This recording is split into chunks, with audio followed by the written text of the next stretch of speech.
Welcome to Smart Conserver. Have you ever been in an appliance store and really listened to a sales rep who has mastered the art of sales?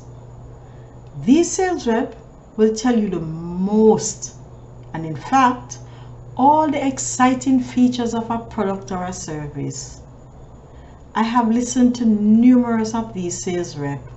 Sometimes, after listening, my mind is changed from buying that particular product or service. Now take for instance you need a stove.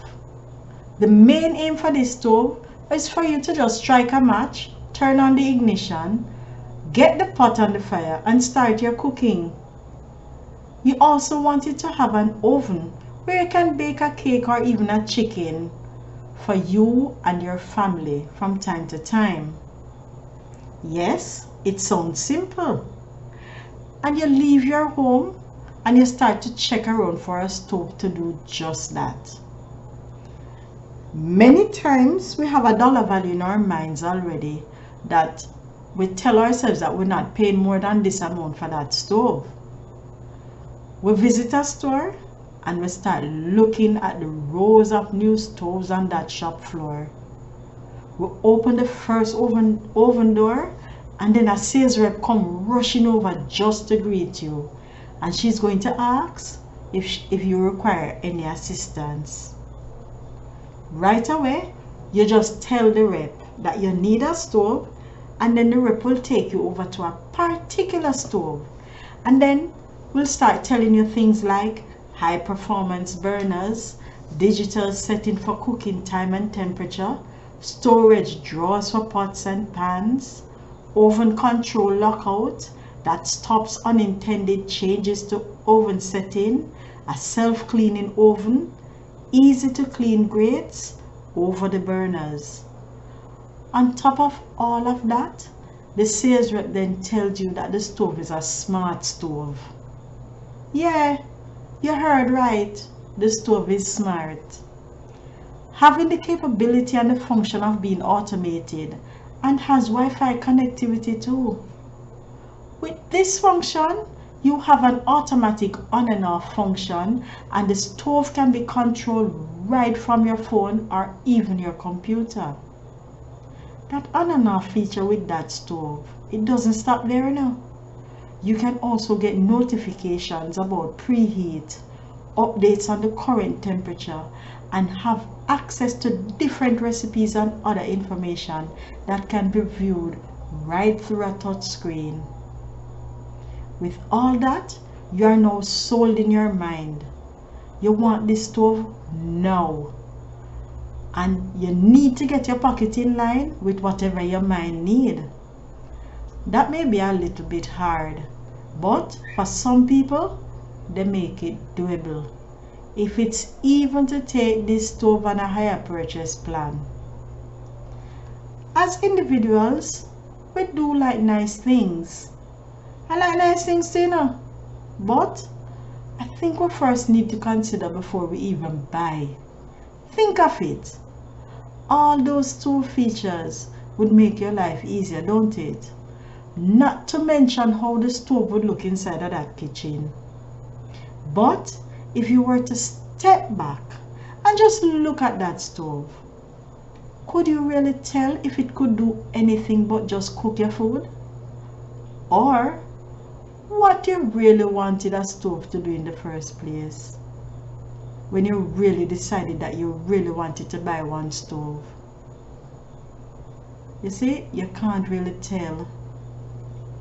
We purchase appliances at times where some of the features that we purchase is what causes us to make our buying choice, and we never even use these features. Some of those features are what made us regret buying that appliance. Our intention to purchase an appliance should be carefully considered. We need to do all research possible, not just considering what we want this appliance to do. Think of it. If the main purpose of the stove is to cook food, and the main purpose of a refrigerator is to keep things cool, then Why are we considering other options, knowing that we might even can't afford it? There are more that is also needed, and we should do our research on durability and also bear in mind conservation. Why buy a stove that will increase your power consumption above what you previously had? Think of it. Technology is now so much advanced that power reliance should be reduced, and it is being reduced. We need to find that appliance that give us this reduction and not an increase in power. I can't say here and tell you what to look for in an appliance, but I'm telling you that you may need to look at it, as I'm not the one really using it, Neither that sales rep who is going to tell you about all those fancy features.